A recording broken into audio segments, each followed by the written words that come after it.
Good morning friends, SP sir here. ચલો, તો આપણે લાસ્ટ લેક્ચરની અંદર તમે મેં કીધું હતું ખબર ને, મોસ્ટ એમપી પ્રયોગ હતો વીજ વિભાર નળીનો પ્રયોગ આપણે ભણી ગયા અને કીધું હતું કે ઇલેક્ટ્રોનની શોધ થઈ હતી. યાદ કરો, મેં એવું પણ કીધું હતું કે ઇલેક્ટ્રોન માટે સૌથી પહેલા શરૂઆત કોણે કરી હતી? Michael Faraday. પણ આપણે પેલો લુચ્ચો જે થોમ્સન કે જેને નામ આપ્યું હતું ઇલેક્ટ્રોન, પણ મેં ત્યારે બી વાત કીધી હતી, હું અત્યારે પણ કહું છું કે જે થોમ્સન જે હતો એને માત્ર ઇલેક્ટ્રોન નામ નહોતું આપ્યું, એના સિવાય એને ઘણી બધી ચર્ચા કરી હતી કેથોડ કણ માટેની. તો બસ આજે આપણે એ જ ભણવાની છે. ક્લિયર? તો ચાલુ કરતા પહેલા કહી દઉં, વિડીયો લાઈક, શેર અને ચેનલને સબસ્ક્રાઇબ કરો. ઓકે? અને તમારા જેટલા પણ મિત્રો બધાને આ વિડીયો શેર કરો. ચલો ચાલુ કરીએ. તો મેં કીધું જે થોમ્સને માત્ર ઇલેક્ટ્રોન નામ નહોતું આપ્યું, જે થોમ્સને સિવાય ઇલેક્ટ્રોન વિશે ઘણી બધી માહિતી એકઠી કરી, જેમાંથી આપણે ભણવાનું છે ઇલેક્ટ્રોનનો વીજભાર અને દળ, એ બંનેનો ગુણોત્તર જે લઈએ એને ઇલેક્ટ્રોનનો શું કહેવાય? ચાર્જ, જેને દર્શાવાય E/me વડે. ફરીથી કહું છું, આપણે શીખવાનો છે ઇલેક્ટ્રોનનો વીજભાર અને તેના દળનો ગુણોત્તર, જેને ઇલેક્ટ્રોનનો ચાર્જ કહેવાય E/me. હા, નો ડાઉટ આજે બોર્ડ જોઈને તમે બી ના જતા. હા, કેવી રીતે શું લખવાનું, કેવી આકૃતિ તો હું સમજાઈશ, અત્યારે ધ્યાન. તો આ ચાર્જ માટે તો મેં કીધું તેમ જે થોમ્સન ભાઈએ આ ઇલેક્ટ્રોન પરનો ચાર્જ ગોત્યો હતો. કોણે શોધ્યો હતો? જે થોમ્સને. જે થોમ્સને ઇલેક્ટ્રોનના વીજભાર અને દળના ગુણોત્તરને એટલે કે ચાર્જ નક્કી કરવા માટે એને કેથોડ કિરણાવલીનો ઉપયોગ કર્યો હતો. એટલે ચાર્જ કરવા માટે એને શેનો ઉપયોગ કર્યો હતો? કેથોડ કિરણાવલી દ્વારા એને ચાર્જ નક્કી કર્યો. એટલું જ નહીં, ઇલેક્ટ્રોનના વીજભાર અને દળનો ગુણોત્તર નક્કી કરવા કેથોડ કિરણાવલી અથવા વીજ વિભાર નળીનો ઉપયોગ તો કર્યો, સાથે તેણે વિદ્યુતીય અને ચુંબકીય ક્ષેત્રને એકબીજા સાથે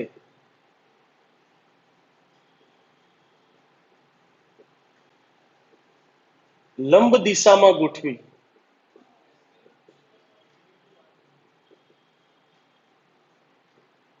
ઇલેક્ટ્રોનનો ચાર્જ મેળવ્યો. અચ્છા, એ તો એને મેળવી લીધો હતો. કોણે?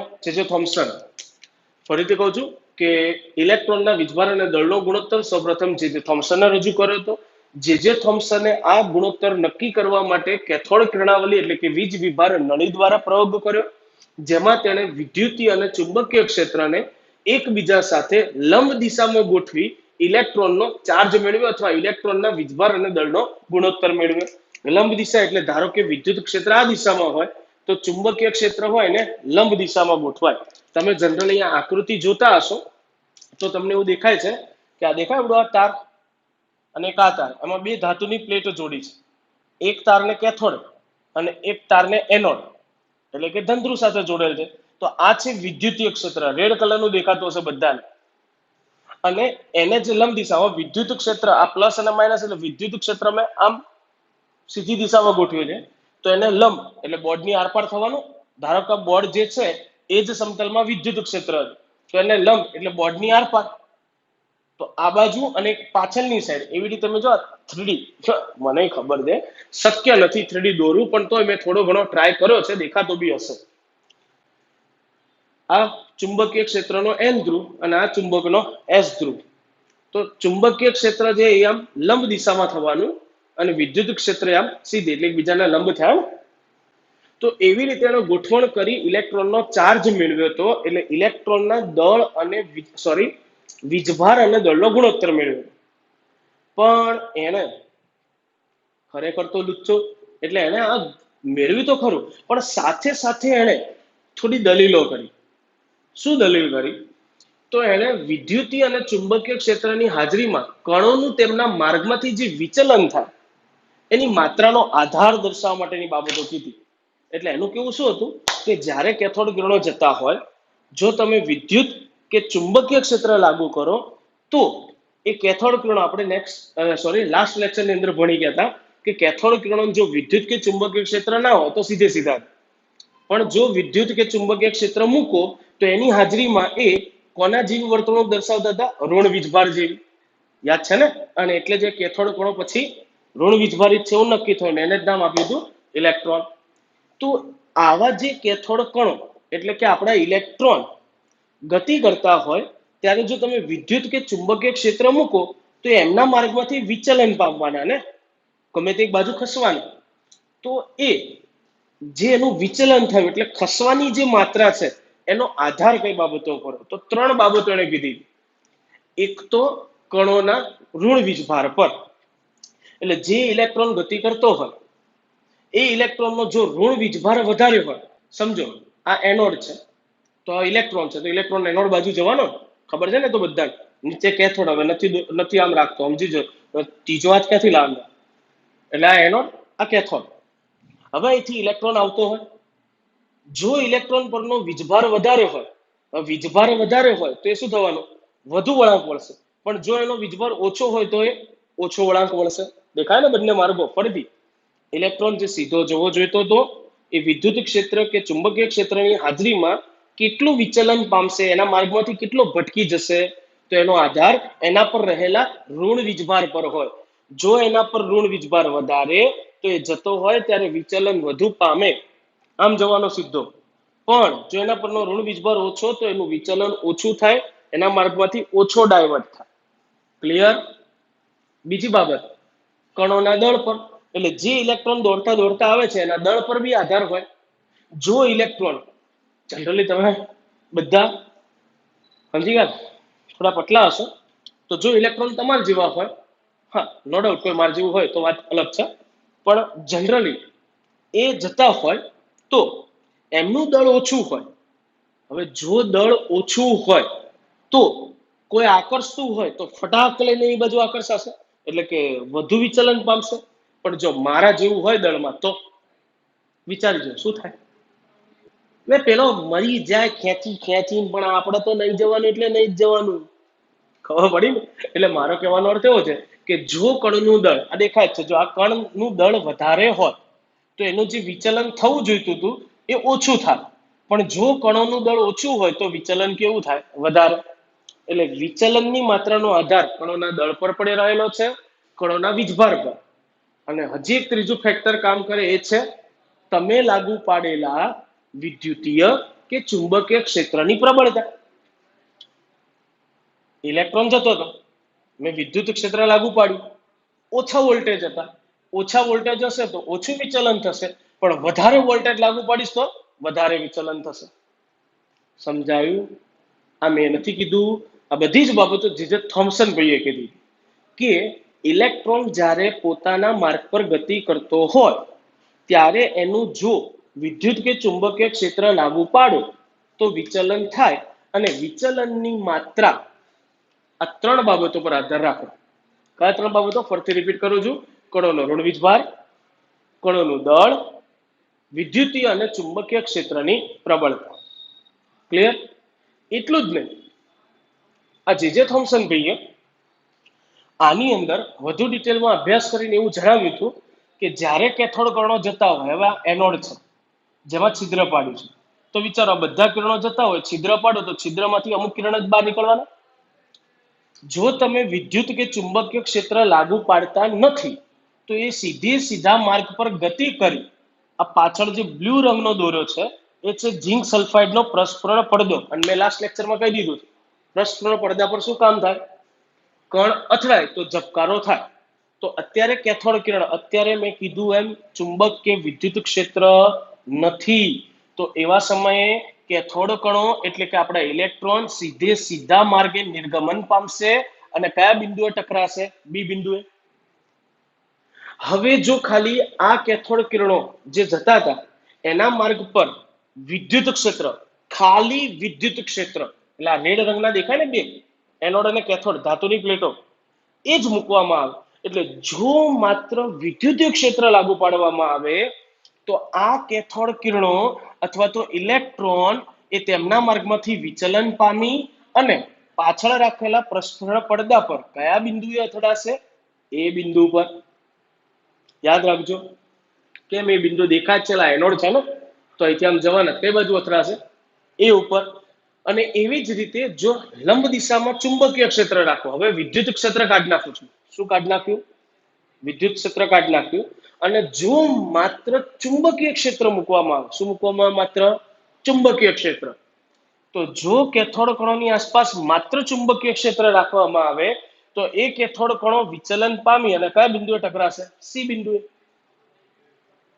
અને અહીંયા જો તમે વિદ્યુત ક્ષેત્ર, ચુંબકીય ક્ષેત્ર બંને રાખો અને બંનેની પ્રબળતાને સેટ કરો કે જેથી એકબીજાની અસર નાબૂદ કરે. ફરીથી શું કીધું મેં? વિદ્યુત ક્ષેત્ર પણ રાખવું છે, ચુંબકીય ક્ષેત્ર પણ રાખવું છે અને બંનેને એવી રીતે સેટ કરો કે બંને એકબીજાની અસરને નાબૂદ કરી દે. તો કેથોડ કિરણોનો ગતિ કરવાનો માર્ગ એમની ગેરહાજરીમાં જે હતો એ જ હોય, એટલે કેથોડ કણ સીધા જ પસાર થવાના. ક્યારે? જો બંને લંબ દિશામાં રાખો અને બંનેની માત્રાને સેટ કરેલી હોય તો એ મૂકેલા હોય કે ના મૂકેલા હોય સીધા કઈ બાજુ જવાના? બી માં. કારણ કે તમે માત્રા સેટ કરી દો બંનેની તો એનો અર્થ શું થયો? કે એકબીજાની અસર નાબૂદ કરી નાખે. તો એનો અર્થ વિદ્યુત કે ચુંબકીય ક્ષેત્ર છે જ નહીં. હોવા છતાં નથી. પણ એ હોવા છતાં નથી એવું ક્યારે કહી શકો? જ્યારે બંનેની માત્રાને સેટ કરેલી હોય. ક્લિયર છે? હા, બાકી યાદ રાખજો, જો ખાલી વિદ્યુતીય ક્ષેત્રની હાજરીમાં એ તરફ, ચુંબકીય ક્ષેત્રની હાજરીમાં બિંદુ સી તરફ ટકરાય. ડન? પડી છે? આ જ પ્રેક્ટિકલ એને ઘણી બધી વખત કરે.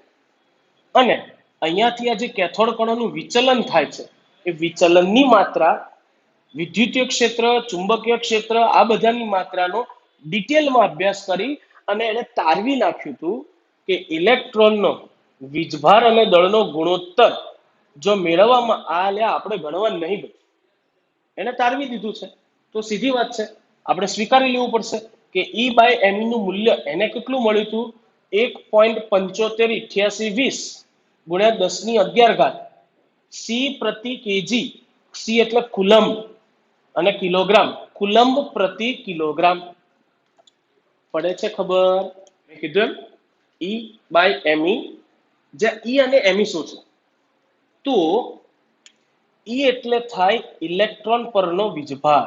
E એટલે ઇલેક્ટ્રોન પરનો વીજભાર અને me એટલે છે ઇલેક્ટ્રોનનું દળ. ઇલેક્ટ્રોનનું દળ.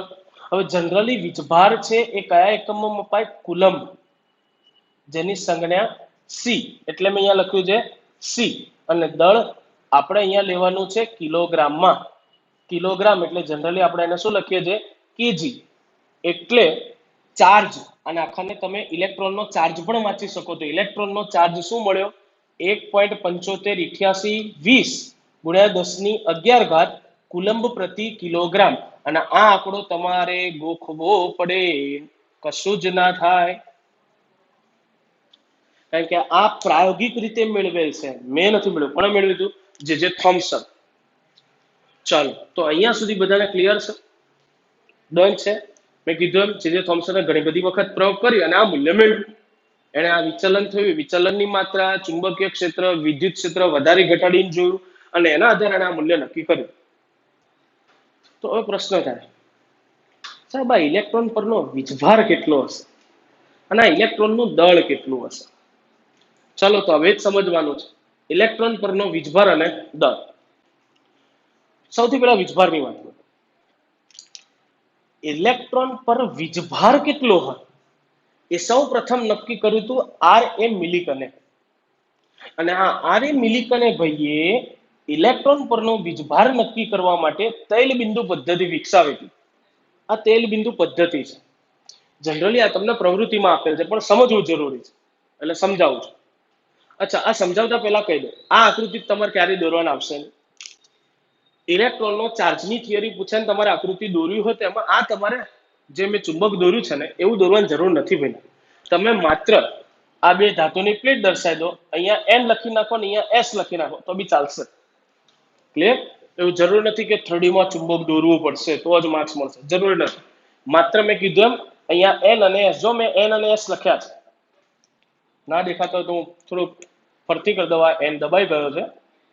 એન અને એસ લખી દેવાના અને આ રીતે દોર દો, ચાલો. દોડે નાચે કૂદે રમે ભાન. ઓકે, અને આકૃતિ તો દોરવાની જ નથી, આ તમારી સમજૂતી માટે મેં દોરી છે કે ઇલેક્ટ્રોન પરનો વીજભાર આરે મિલિક અને તૈલ બિંદુ પદ્ધતિ દ્વારા સમજાવ્યો હતો, અથવા તો એને ગોત્યો હતો. કઈ રીતે ગોત્યો હતો? તો આરે મિલિક અને આ તેલ બિંદુ પદ્ધતિથી ઇલેક્ટ્રોનનો વીજભાર નક્કી કર્યો હતો. એના માટે એને શું કર્યું? તો તેલ બિંદુ પદ્ધતિમાં કંઈક આવું હોય છે, એક આ નળાકાર પાત્ર જેવું દેખાતું હશે બધાને. એની અંદર ઉપરથી બંધ હોય, પેક હોય આખું.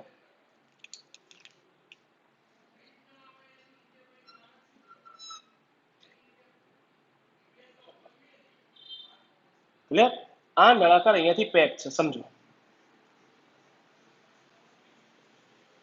આ છે એટમાઇઝર સ્પ્રે, જેની અંદર ભરેલું હોય તેલ. એટલે ઘણા બધાને થાય સાહેબ આ એટમાઇઝર સ્પ્રે શું છે? સારું નવું છે, અમે તો પહેલી વાર સાંભળ્યું. હા, નો ડાઉટ તમે સાંભળ્યું પહેલી વાર છે.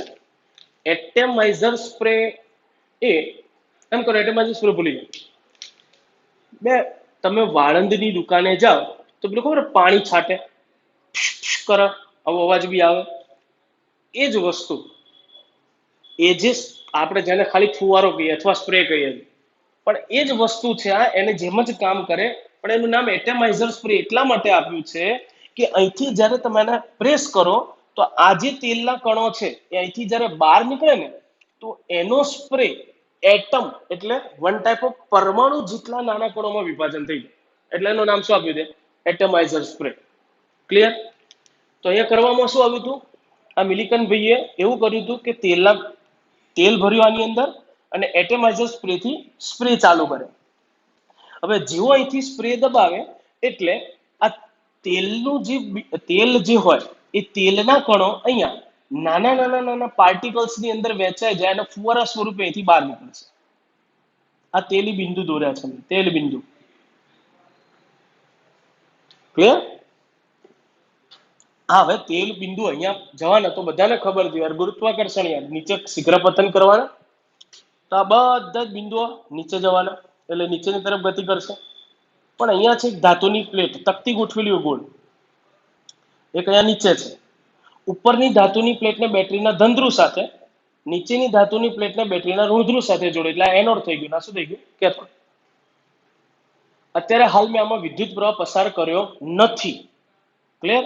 અત્યારે કર્યો નથી. તો જેવો અહીંથી સ્પ્રે કરીશ, તેલ નાના નાના પાર્ટિકલ્સ ની અંદર વહેંચાઈ જશે, અહીંયા સ્પ્રે આવશે. હવે અહીંયા મેં આજે એનોડની પ્લેટ દેખાય એમાં એક નાનું છિદ્ર પાડે. ભાઈ જો હું હજી બી કહું છું, આ બધું બહુ નાના તબક્કામાં હોય, બહુ સૂક્ષ્મ હોય. આ તો સમજાવવા માટે થોડું મોટું દોરવું પડે. અહીંયા જે છિદ્ર કર્યું હોય એવું છિદ્ર હોય કે અહીંયાથી જ્યાં સ્પ્રે થઈને બહાર નીકળેલા તેલ બિંદુ છે એમાંથી એક એક તેલ બિંદુ જ અંદર જઈ શકે. હવે એ એક એક તેલ બિંદુ અંદર જઈ શકે તો એ 1 by 1 આગળ વધતા હશે, કારણ કે તો નીચે જ પડવાના છે. તો આ તેલ બિંદુ અહીંથી નીચે જતા હશે.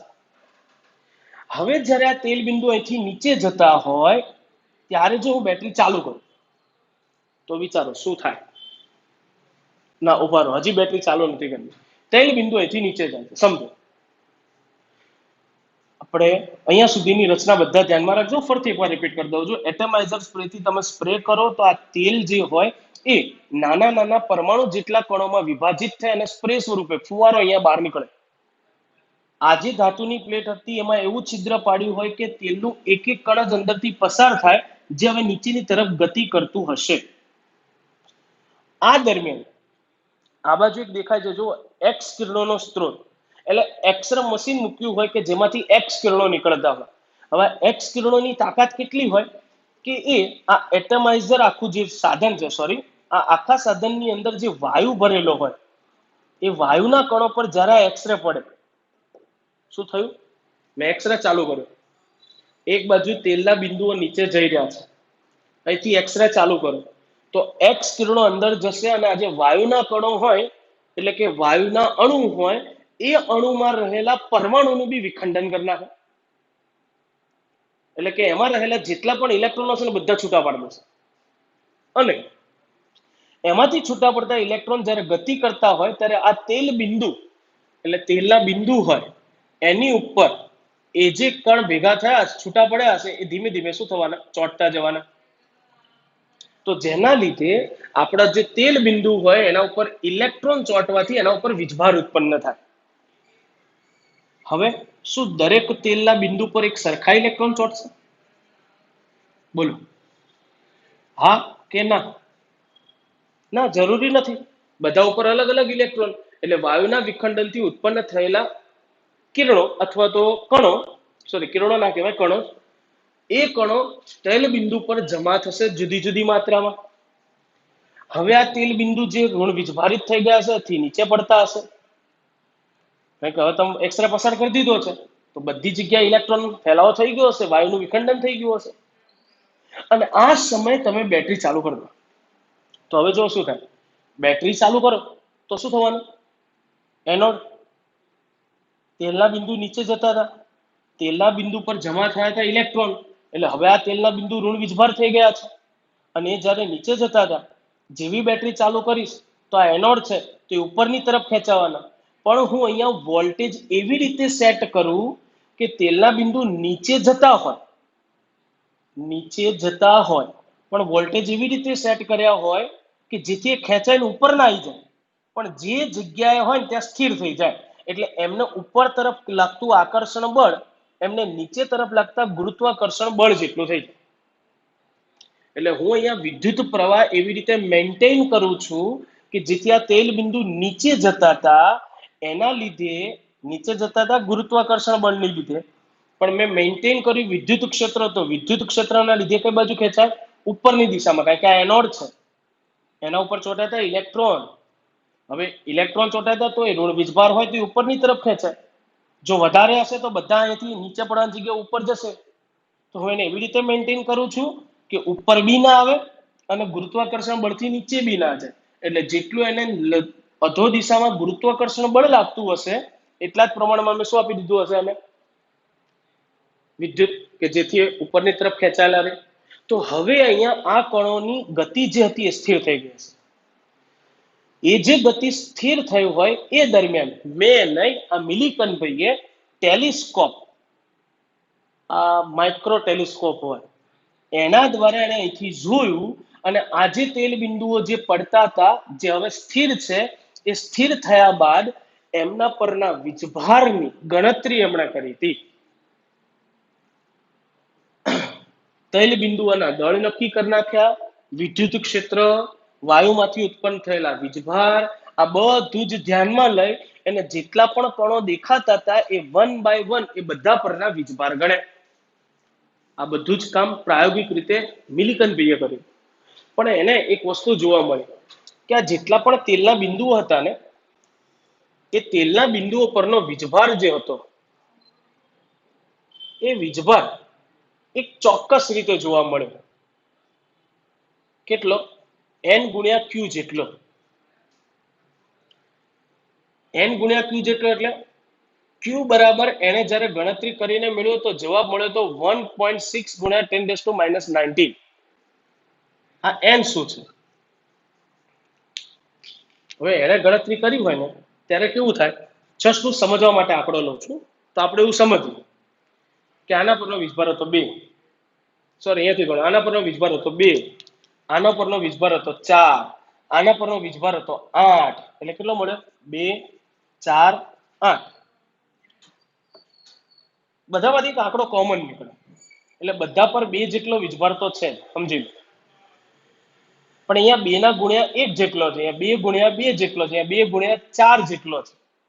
તો બધા પર એક કોમન આંકડો તો જોવા મળતો જ તો 2 જેટલો, જે હતો વીજભાર. તો દરેક પરનો મિલિકને દરેક તેલ બિંદુ પરનો વીજભાર ગણ્યો તો એ જે વીજભાર હતો એ ચોક્કસ આંકડાના ગુણક જેટલો હતો. અને જે ચોક્કસ આંકડો હતો એ તો 1.6 ગુણ્યા 10⁻⁹ કુલમ્બ. અને એના ચોક્કસ ગુણક જેટલો હતો. હવે ચોક્કસ ગુણક શું કામ આવતો હતો? કારણ કે દરેક પર ચોંટેલા ઇલેક્ટ્રોનની સંખ્યા કેવી હોય? જુદી જુદી. જ્યાં n એટલે છે તૈલ બિંદુ પર ચોંટેલા ઇલેક્ટ્રોનની સંખ્યા. આમ આ આર એ મિલિકન ઇલેક્ટ્રોન પરનો વીજભાર કેટલો દર્શાવ્યો હતો? 1.6 ગુણ્યા 10⁻19 કુલમ. એને જ્યારે નક્કી કર્યું ને આ પ્રયોગ પરથી ત્યારે મૂલ્ય આટલું લીધું હતું એમ. અત્યારે હાલમાં ઇલેક્ટ્રોન પરનો વીજભાર પૂછે તો ઇલેક્ટ્રોન પરનો હાલનો વીજભાર એટલે અત્યારે સ્વીકારાયેલું મૂલ્ય કેટલું છે? 1.6022 ગુણ્યા 10⁻19 કુલમ. પણ જનરલી ઇલેક્ટ્રોન પરનો વીજભાર લખવો હોય તો વીજભારનું મૂલ્ય તો 1.6022 ગુણ્યા 10⁻19 કુલમ છે, પણ એ ઋણ હોય માટે આગળ શું લખાય છે? માઇનસ. ફરીથી બોલું છું, આગળ માઇનસ શેના માટે થઈને લખ્યું? કારણ કે ઇલેક્ટ્રોન પર રહેલો વીજભાર 1.6022 ગુણ્યા 10⁻19 કુલમ. માઇનસ એટલા માટે લખ્યો કારણ કે એટલો ઋણ વીજભાર હોય એટલે આગળ શું લખાય? માઇનસ. ચલો, તો ઇલેક્ટ્રોનનો વીજભાર કેવી રીતે નક્કી થયો ખબર પડી ગઈ હશે બધાને. ફાઇનલ દનાનંદન. હું હજી બી કહું છું, તમને કન્ફ્યુઝન લાગે જો એકવાર વિડીયો રિપીટ ટેલિકાસ્ટ કરવો પડે, ફરીથી જોઈ લેવાનું યાર. અત્યારે નવરા ધૂપ જ છો, પણ એક વખત જોઈ લો. ક્લિયર? કે જેથી કરીને ક્લિયર થઈ જાય. બાકી મેં કીધું એમ પૂછાતું નથી ક્યાંય, લખવાનું નથી ક્યાંય. આ તમારી સમજણ માટે મેં તમને આખું સમજાવ્યું ડિટેલમાં. ક્લિયર? કે જેથી કરીને મગજ તમારા કન્સેપ્ટ તમારા મગજની અંદર ફિટ થાય. હું હમણાં એવું બોલવાનો હતો મગજ તમારા મગજમાં ફિક્સ થાય. ના ના, કન્સેપ્ટ તમારા મગજમાં ફિક્સ થાય. અને સાયન્સ લીધું છે તો હું કહી દઉં, દરેક વસ્તુ સમજીને ચાલશો, દરેક ટોપિક સમજેલા હશો ને તો કોઈ દિવસ એ ટોપિક ગોખવો નહીં હોય. હવે તમે વિચારી જુઓ, ઇલેક્ટ્રોન પરનો વીજભાર તમને જિંદગીમાં નહીં ભૂલાય. કેમ? કેમ કે તમે આખો પ્રેક્ટિકલ સમજ્યા છો. ક્લિયર? આખો પ્રેક્ટિકલ સમજાજો એટલે તમને મગજમાં એક ફિક્સ થઈ ગયો હશે કે હા ઇલેક્ટ્રોન પરનો વીજભાર, હા પેલા મિલિકને શોધ્યો હતો. તેલ બિંદુઓ જે આવતા હતા એને ઇલેક્ટ્રોન માઇક્રોસ્કોપ વડે અથવા તો ટેલિસ્કોપ વડે એને જોયું હતું, અને એ તેલ બિંદુઓને જ્યારે સ્થિર કર્યા હતા ત્યારે એમના પરનો ચોક્કસ વીજભાર 1.6 ગુણ્યા 10⁻19 કુલમ હતો, જે ચોક્કસ ગુણકમાં હતો. અને ચોક્કસ ગુણક એટલે એમના પર સ્થિર થયેલા ઇલેક્ટ્રોનની સંખ્યા હતી. જુદા જુદા ઇલેક્ટ્રોન એટલે દરેક પરનો વીજભાર જુદો જુદો મળે. ક્લિયર છે? તો સાહેબ વીજભાર તો ખબર પડી ગઈ. તો હવે વાત કોની કરવાની છે? ઇલેક્ટ્રોનના દળની. પડી છે ને? તો આટલું જવા દો છું, ખબર પડી ઓછા. હવે ઇલેક્ટ્રોનના દળની વાત કરી કે સાહેબ ઇલેક્ટ્રોનનું વજન કઈ રીતે લાવવાનું? સિમ્પલ. એના માટે કોઈ પ્રેક્ટિકલ નહીં થયું, એમનું નક્કી રહે. તમે નું આપણે બી કરી હતી એટલે આપણે જ વૈજ્ઞાનિક. કેમ? ઓકે, જે થોમ્સન ભાઈએ મહેનત કરીને ચાર્જ ગોતી લીધો હતો. આર.એ. મિલિકન ભાઈએ મહેનત કરીને તૈલ બિંદુ પદ્ધતિ પરથી વીજભાર ગણ નાખ્યો હતો. ઓકે, તો મને ખબર છે ઇલેક્ટ્રોનનો ચાર્જ, ચાર્જા નહીં ચાર્જ, હો, ચાર્જ બરાબર આપણે શું લખીએ છીએ? E/me. E એટલે ઇલેક્ટ્રોન પરનો વીજભાર અને me એટલે ઇલેક્ટ્રોનનો દળ. મારે ગોતવું છે શું? દળ. me ગોતવું છે તો me બરાબર સૂત્ર શું બની જાય? me બરાબર, આને સામે લઈ જાઓ, આને છેદમાં લાવો તો me બરાબર ઇલેક્ટ્રોનનો વીજભાર અપન ઇલેક્ટ્રોનનો શું લખાય? ચાર્જ.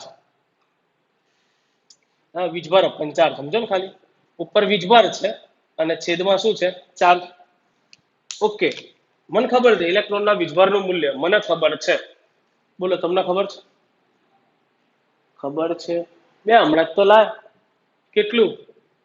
1.6022 ગુણ્યા 10⁻19 કુલમ્બ. છેદમાં ઘણા કે સાહેબ તમે માઇનસ કેમ ના લખ્યું? પહેલા ઇલેક્ટ્રોનનો વીજભાર તો 1.6022 ગુણ્યા 10⁻19 હોય, પણ એ ઋણ હોય એટલે માઇનસ લખાય. જનરલી ગણતરી કરતી વખતે માઇનસ નહીં લખો તો ચાલશે. દોડશે, નાચશે, કૂદશે, રમશે, ભાગશે. ચલો આગળ. ચાર્જ. ચાર્જ કોણ લઈ આવ્યું હતું? જે થોમ્સન. કેટલો લાવ્યો હતો? 1.758820 ગુણ્યા 10⁻11 કુલમ્બ પ્રતિ, એટલે કુલમ્બના છેદમાં કિલોગ્રામ. એટલે આ અંશ છેદ અને છેદનો છેદ પકડીને લાવી દઉં ઉપર, એટલે ઉપર થઈ જશે કિલોગ્રામ. તો કુલમ કુલમ તો ભાઈ પડી કે ના પડી? પડતી ગયું.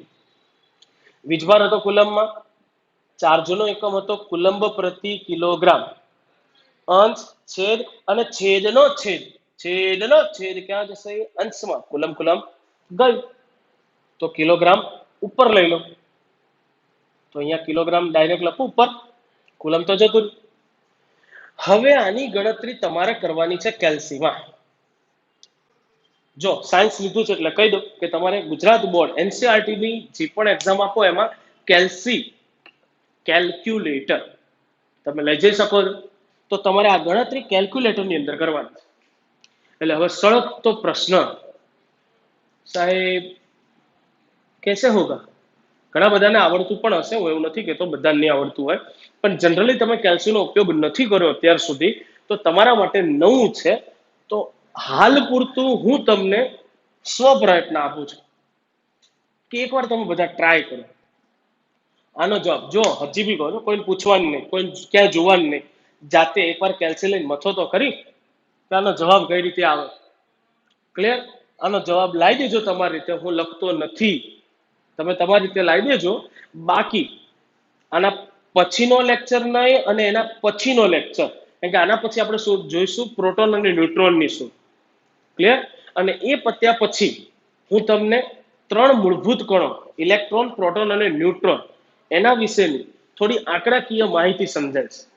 તો જ્યારે હું એ આંકડાકીય માહિતી સમજાવીશ ત્યારે તમને કેલ્સીમાં ગણતરી કરતા શીખવાડીશ. ક્લિયર? લાવ આમ કેલ્સી લઈને ઉભો રહીશ અને ગણતા શીખવાડીશ.